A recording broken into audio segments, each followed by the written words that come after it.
por estar con nosotros y te dejo la palabra. Muchas gracias, Valerie. Sí. Sí, aquí bien, se escucha bien, ¿verdad? Muchísimas gracias, Valerie, por la presentación, por la invitación. Es un auténtico placer estar aquí y aprender más sobre el patrimonio de madera. Y bueno, durante estos días sí que hemos estado hablando ya de riesgos, de desastres y agradezco mucho que se dedique una sesión específica para poder hablar de este tema. Entonces yo me voy a encargar de hacer un poco la visión global de lo que es la gestión de riesgo de desastres para patrimonio cultural y un poco para iniciar la sesión de hoy. Está estructurada rápidamente para refrescar la memoria lo que son los conceptos de gestión de riesgo de desastres, repasar un poco los principios claves de lo que es la gestión de riesgos para patrimonio cultural, ver un poco, pasar de la teoría a la práctica, y para ello me gustaría ilustrarlo con el ejemplo del ICROM, del curso de primeros auxilios. Brevemente unas nociones específicas sobre gestión de incendios, ya que estamos en un seminario sobre madera y es uno de los riesgos mayores a los que nos enfrentamos. Y finalmente unas conclusiones y unas referencias y recursos que pueden ser de utilidad.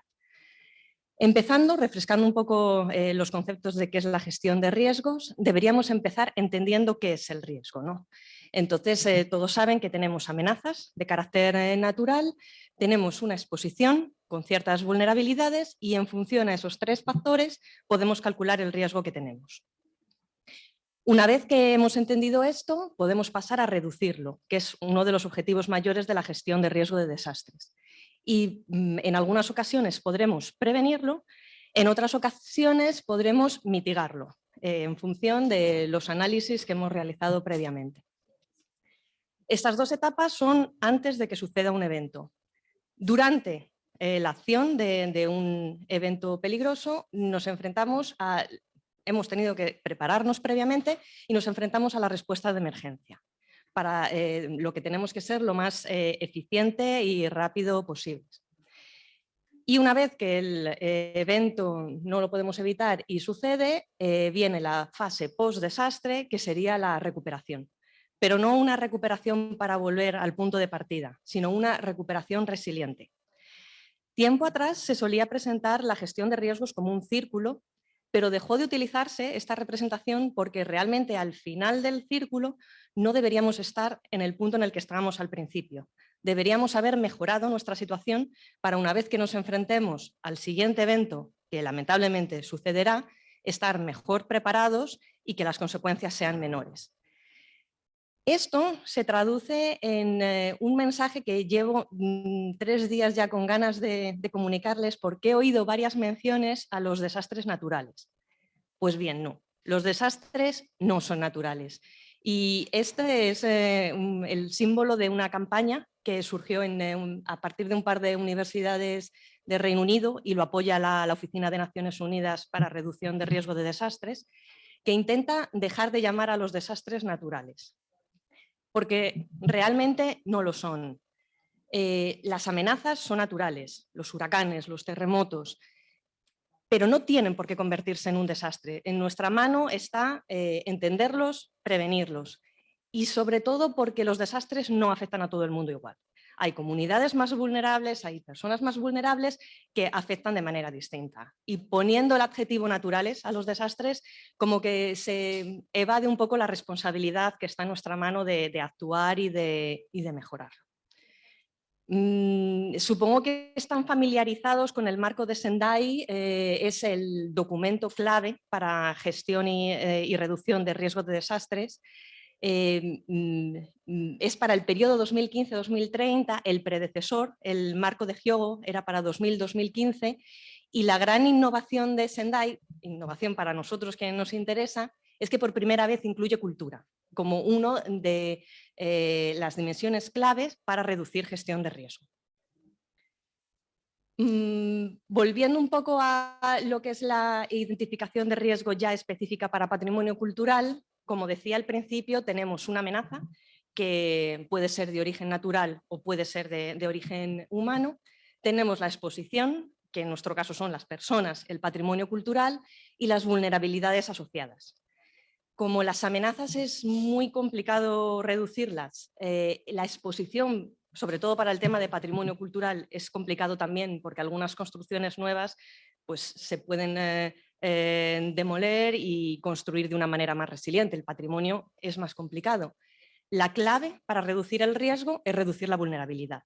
Y ahí es donde debemos enfocar y bueno, se ha estado hablando durante los días de atrás específico para el tema de madera. Pasando a los principios básicos de lo que es la gestión para patrimonio cultural, esto lo comentaba ayer Valerie y se ha hablado también esta mañana, ¿no? Se tiene que hacer un análisis multiamenaza, no podemos centrarnos solo en una amenaza porque además el gran riesgo para patrimonio cultural muchas veces son las amenazas secundarias. Y esta mañana lo comentábamos también con Virginia, ¿no?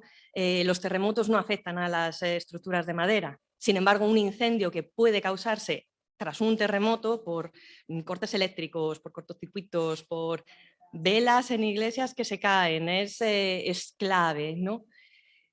Y hay una serie de consideraciones para el patrimonio que yo creo que aquí es más que conocido y todo el mundo sabe, sobre todo son ideas que a mí me gusta resaltar cuando hablamos con la gente de gestión de riesgo de desastres, que también se ha mencionado esta mañana.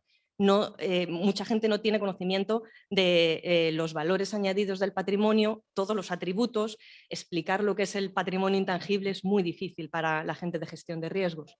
Pero bueno, aquí se conoce, ¿no? Se sabe que el patrimonio cultural representa la identidad de la gente. Se ha comentado también en este seminario que la falta de mantenimiento puede aumentar las vulnerabilidades de los sitios y bueno, ya sabemos que las pérdidas en patrimonio pueden llegar a ser irrecuperables. ¿Qué más? Los riesgos, un aspecto importante a tener en cuenta es que pueden surgir dentro o fuera de nuestro sitio. Hay que tener en cuenta el interior, pero también las amenazas que pueden venir del exterior. Que intervenciones que se han realizado con anterioridad han podido causar vulnerabilidad. Y esto hay un ejemplo muy claro que sucedió en el terremoto en Bagán. Los monumentos que colapsaron eran los que habían tenido trabajos previos, no porque estuvieran mal, sino porque no tenían conocimiento para hacerlos resistentes a los sismos. Entonces, esto es importante también tener en cuenta trabajos previos que han podido, sin intención, pero incrementar la vulnerabilidad. Tiene el patrimonio el riesgo añadido de, por desconocimiento, que se hagan evaluaciones erróneas y en algunas ocasiones, tras un gran evento como un terremoto, especialistas han sugerido que se demoliera un monumento que con especialistas de patrimonio cultural se hubiera podido salvar, ¿no? Tratándolo de otra manera. Entonces, esto me lleva al último punto que es crítico y es la coordinación entre profesionales de gestión de riesgo y de patrimonio cultural. Tiene que haber una comunicación, tiene que haber una sinergia y trabajar juntos. Y yendo más allá de lo que es la protección del patrimonio, la conexión con gestión de riesgo es clave para incrementar la resiliencia, porque la cultura y el patrimonio cultural son una fuente de resiliencia, ¿no? Si tenemos en cuenta los conocimientos tradicionales, en muchos casos conocimientos indígenas, soluciones que se basan en la naturaleza. Y un aspecto que también ha surgido durante este seminario, que es la involucración de las comunidades. Esto es crucial, porque la cultura son las personas, ¿no? Y la gestión de riesgo para patrimonio cultural es también sobre las personas. La prioridad absoluta en gestión de riesgo es salvar la vida humana. Y como profesionales del patrimonio sabemos que en un segundo momento es imprescindible actuar lo más rápida y eficazmente posible para salvar también patrimonio que podría perderse para siempre, si no. Entonces, la clave, como antes he dicho, es la conexión. Integrar planes de gestión de riesgo en los planes de gestión de sitios culturales y conseguir que los planes de gestión de riesgo nacionales incluyan patrimonio, incluyan cultura como uno de los temas a tener en cuenta. Y, por supuesto, integrarlo en las agendas de cambio climático y desarrollo sostenible, que también viene hablándose durante estos días en el seminario. Pasando un poco de la teoría a la práctica, como decía, quizá ya conocen los cursos del ICROM. Bueno, conocer los cursos del ICROM todo el mundo los conoce. Este en particular es de primeros auxilios para patrimonio cultural y a mí me gusta mucho como ejemplo porque es muy claro y la metodología está basada en pasos, uno detrás del otro, con unas actividades muy claras y muy bien explicado. Hay un manual que les compartiré luego en la parte de referencias. Y aquí tienen el diagrama general, yo no me voy a extender porque no tenemos tiempo, pero básicamente tiene 3 pasos básicos: el análisis de la situación, la evaluación de daños y riesgos y la seguridad y estabilización, que ya da paso a una primera recuperación inicial para luego ya preparar el plan de recuperación. Estos pasos, a su vez, están divididos en marcos metodológicos muy claros, paso a paso, como decía. El análisis de situaciones para entender un poco la emergencia en general, lo que ha pasado. A continuación, la evaluación es la que nos proporciona la información sobre los daños y las necesidades para recuperarnos. Y el siguiente paso, que como ven también es paso a paso, las primeras acciones para responder, ¿no? Y estabilizar. Para seguir moviendo deprisa y no quitar más tiempo al resto de las presentaciones, unas nociones muy básicas, unas pinceladas sobre gestión de riesgo un poco más específica para incendios, ya que hemos estado hablando de madera, igual, dividido en identificación, reducción y respuesta de emergencia. Para la identificación, pues lo que estábamos hablando primero, ¿no? Hay que entender la exposición y las vulnerabilidades y, bueno, tanto internas como externas al sitio, pero no, en el análisis de vulnerabilidades no solo cómo el fuego puede afectar a nuestro patrimonio. También hay que tener en cuenta los efectos de los agentes de extinción de incendios y los efectos de las operaciones. Volviendo al tema de conectar con gente de gestión de riesgos, es también fundamental los sitios patrimoniales, los profesionales del patrimonio, estar en contacto con los equipos de respuesta de emergencia locales.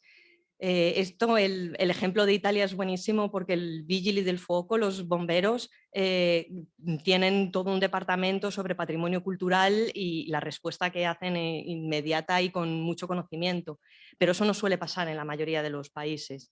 Entonces, tener una buena comunicación, poder apoyarles, ayuda mucho a la hora de la respuesta. Una vez que te hemos identificado, ¿cómo reducimos? Pues en el caso de los incendios, sobre todo intentando reducir las fuentes de ignición, ¿verdad? Teniendo en cuenta qué materiales hemos identificado como combustibles y más en riesgo y tratando de aislarlos o aislar las fuentes de ignición.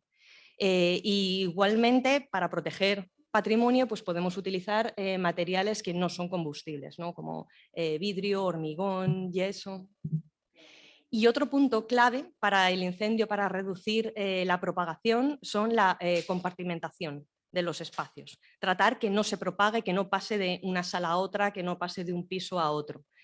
Y esto es muy importante porque una de las claves de los incendios es que crecen en tasas exponenciales, lo que quiere decir que en doble de tiempo el fuego aumenta 4 veces.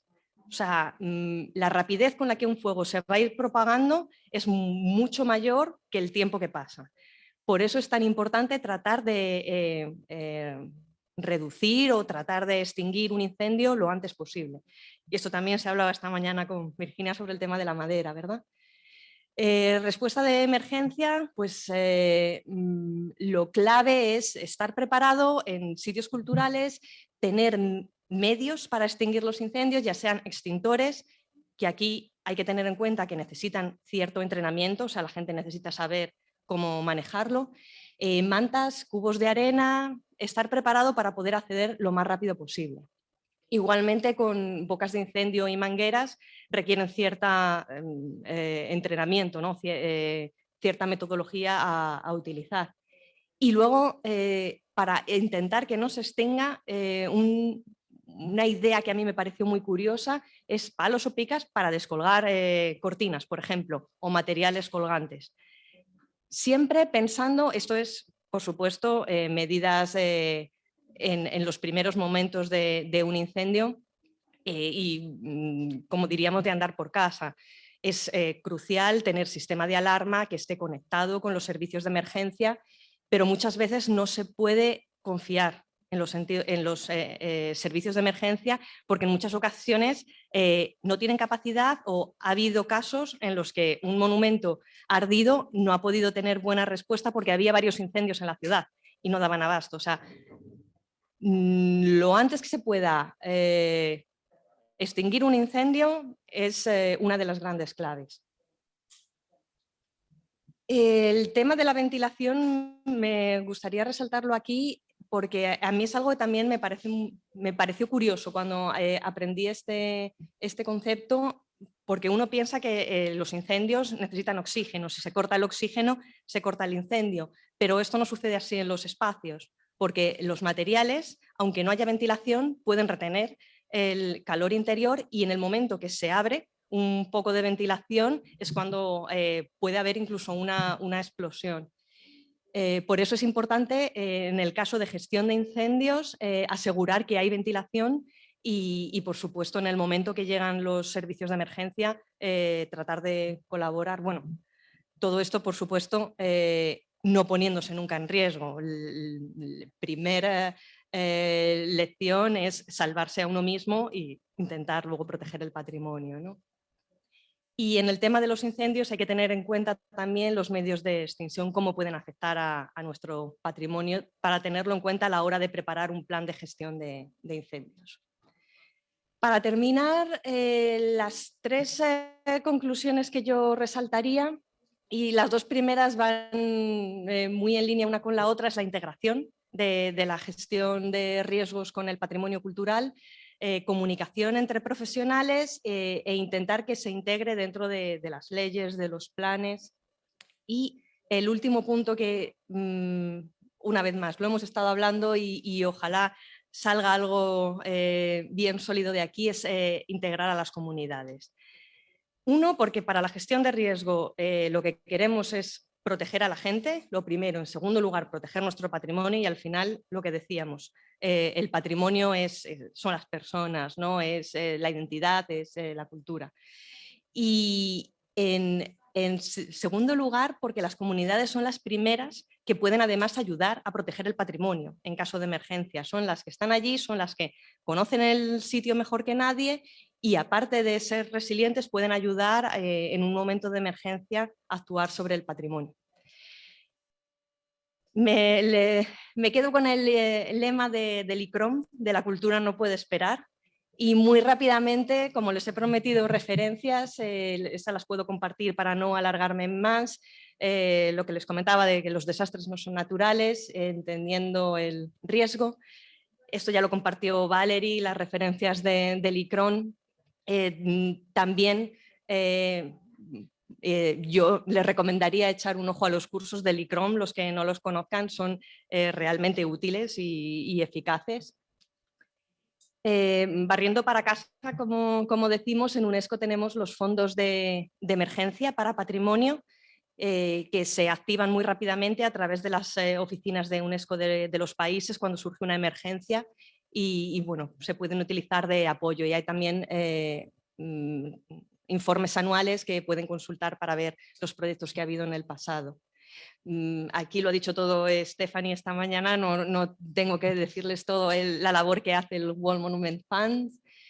Este es otro curso muy interesante que tiene lugar en Japón con la Universidad Ritsumeikan, que es específico de gestión de riesgo de desastres para patrimonio cultural. También tiene muy buenos recursos y muy buen expertise porque Japón es uno de los países punteros en este tema.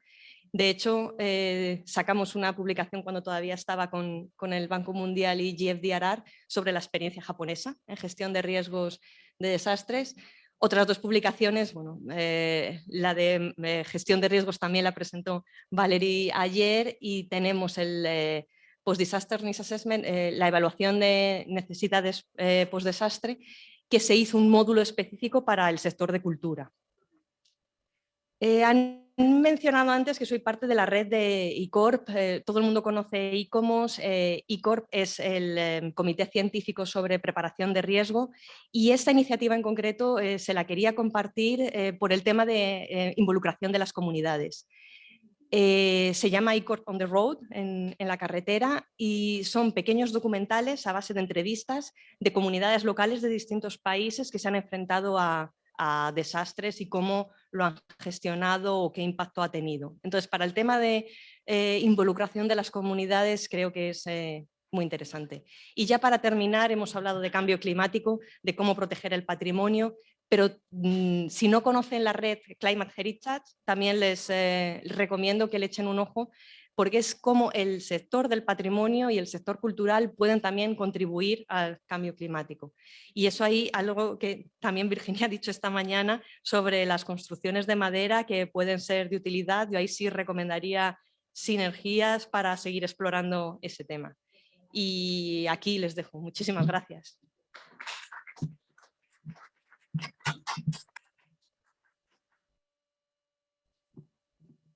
Muchísimas gracias, Bárbara, por ese recorrido